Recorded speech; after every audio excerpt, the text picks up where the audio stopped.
No. Did you? So betting odds and coaching searches are something that you should basically ignore. It's either a money grab or a PR grab, one of the two.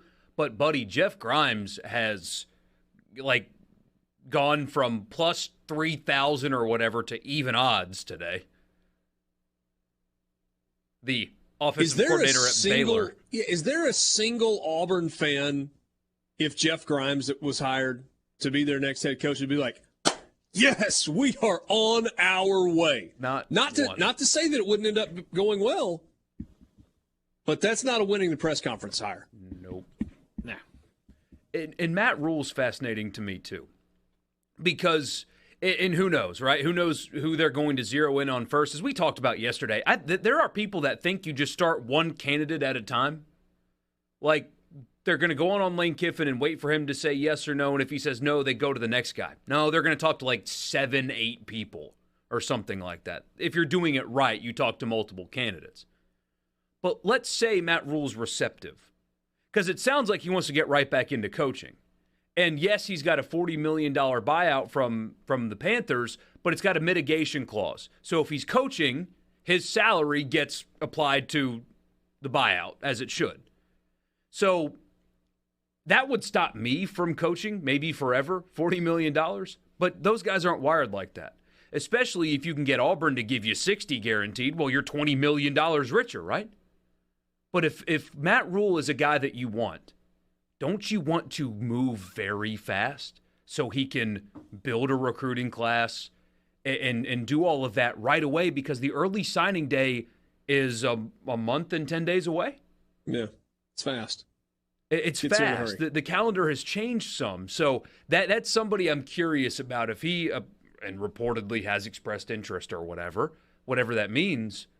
But if that's a guy they identify, I want to get that done as fast as possible because he doesn't have a team to coach. He can come right in, buy his house, do the family stuff, shake some hands, and then hit the recruiting trail for weeks without having to do anything else. And you could hire allow him tomorrow. Yeah, theoretically you could. And you could still allow Cadillac Williams to be the coach through the remainder of the season.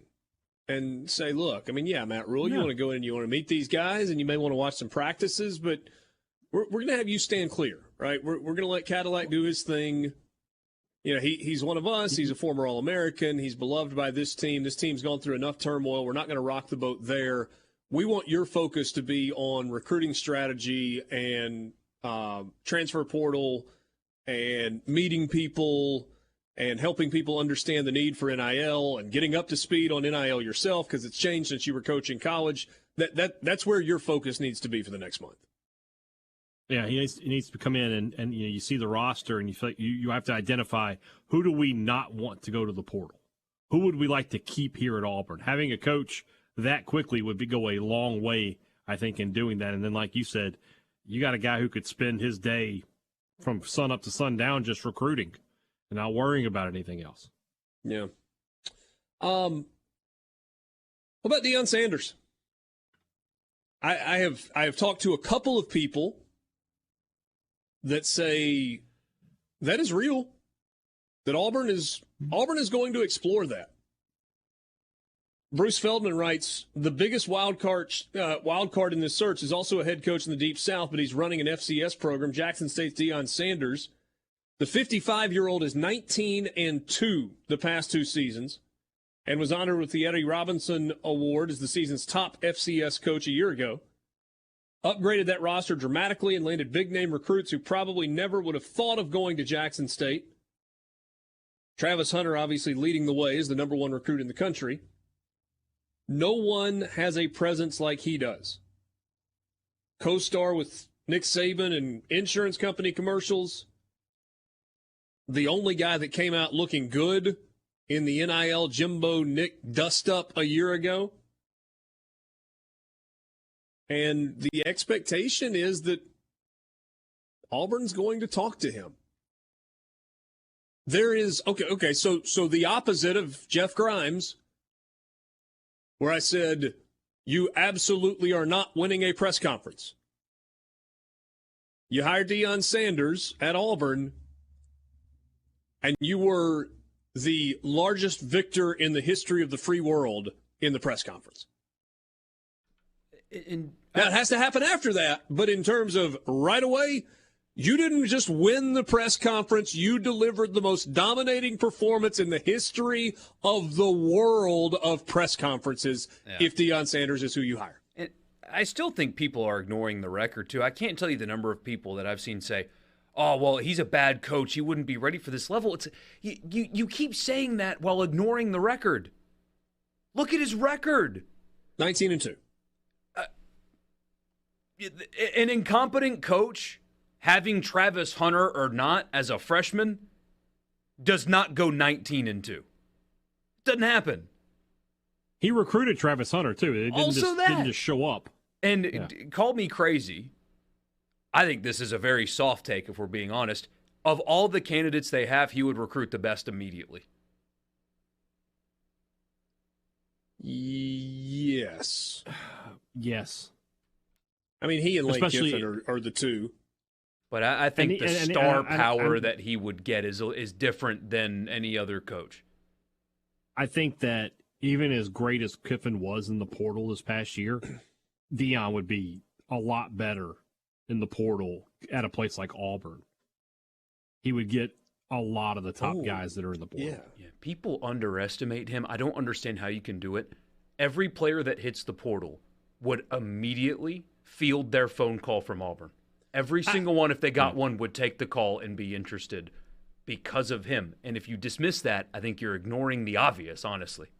Over the course of the last 2 days, I have heard or read 10, 11, 12, 13, and 15 million as the number of the amount of money that is sitting on the sidelines for NIL purposes for Auburn immediately. That's significant. Now, you can't build an 85-man roster through the transfer portal. That doesn't work. But Auburn has holes everywhere on its roster except running back. And I'm assuming that Tank Bigsby is done after this year, and so there's a hole at running back also. I mean, you obviously got Jarquez Hunter.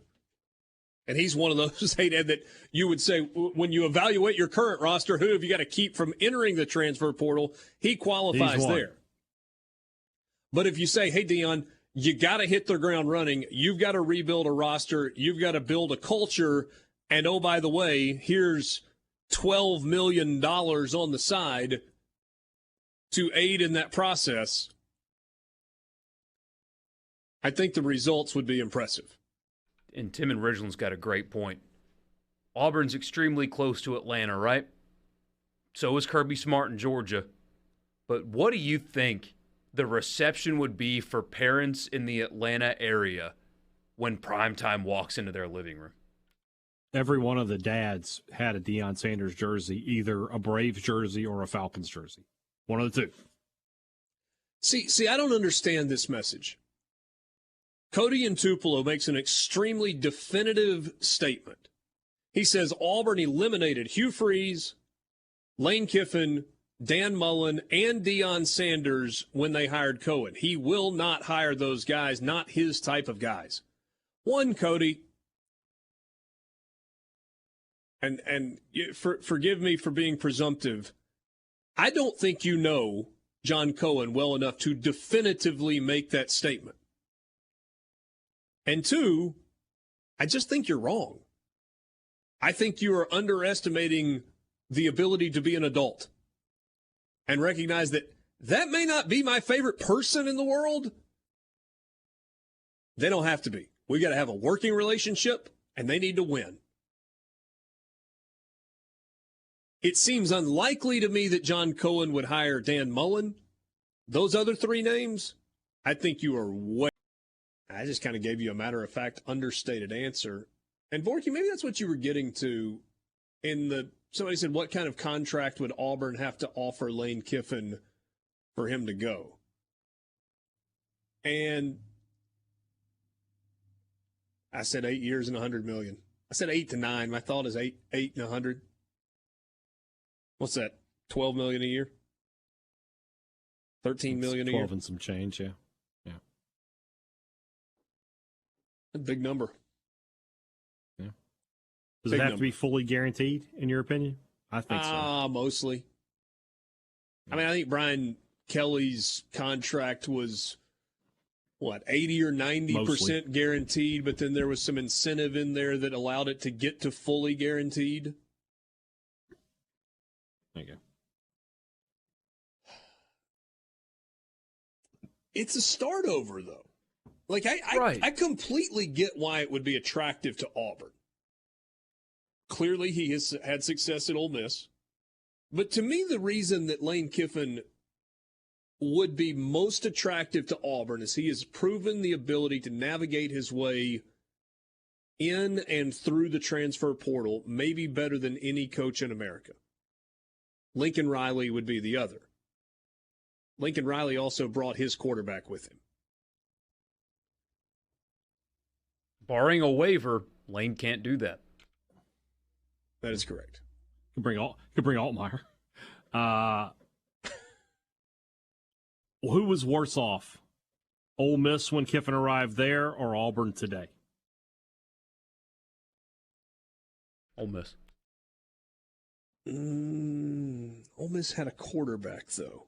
They did. Ole Miss having Corral is the X factor in that, for sure. Yeah, and that's kind of the thing. But that he wasn't. I want you to finish that thought, Morgan. He wasn't the Matt Corral that he was in 20 and 21 but the talent when was Lane there. Kiffin arrived in 2019. Following The talent was there, though. We knew he had the big arm. We knew he was mobile. You knew you had something there. In late July, the highly intelligent football mind, and I'm not being sarcastic, that's exactly what he is. Cole Kubelik was talking to us about the potential of Plumlee in Kiffin's offense. I mean, no. Yeah. That was just wild times back then. But that's what, if Auburn comes an offer, that's what he's got to balance, right? Is seemingly they have the ability to offer a longer contract, more money, and they have semi-recently won a championship. Although that was a long time ago. 2013 was quite some time ago now. Recruits were 7 when Auburn won that championship. A long time ago. 2010. Or 2010. Recruits were... I mean, I had no idea what football was. Played for one in 13. Played for one in 13. Yeah, exactly.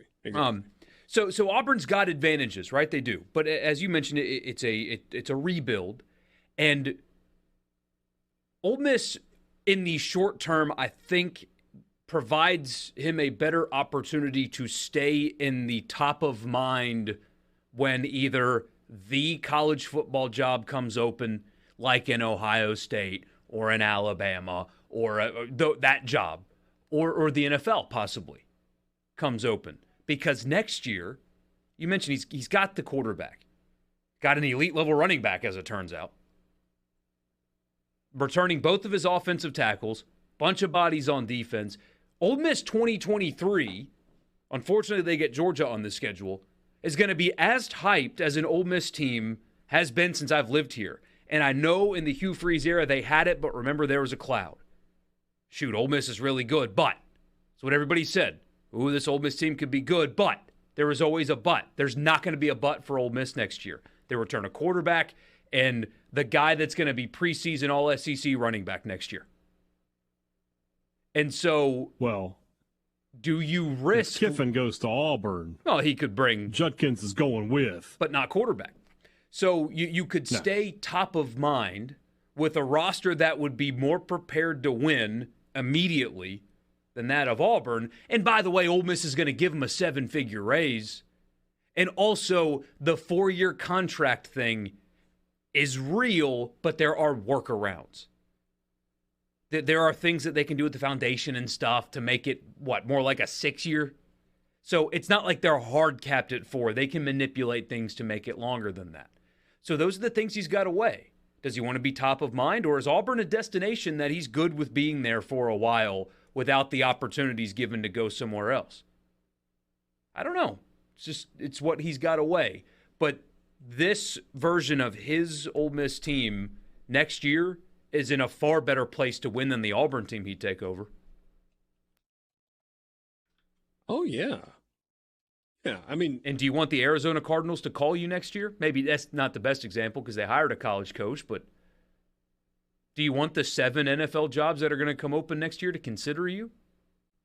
If Ryan Day gets one of those jobs, do you want Ohio State to consider you? You want to keep winning right away. Yeah. Just keep wondering if the NFL is going to stop doing that because it keeps not working. They may. But still,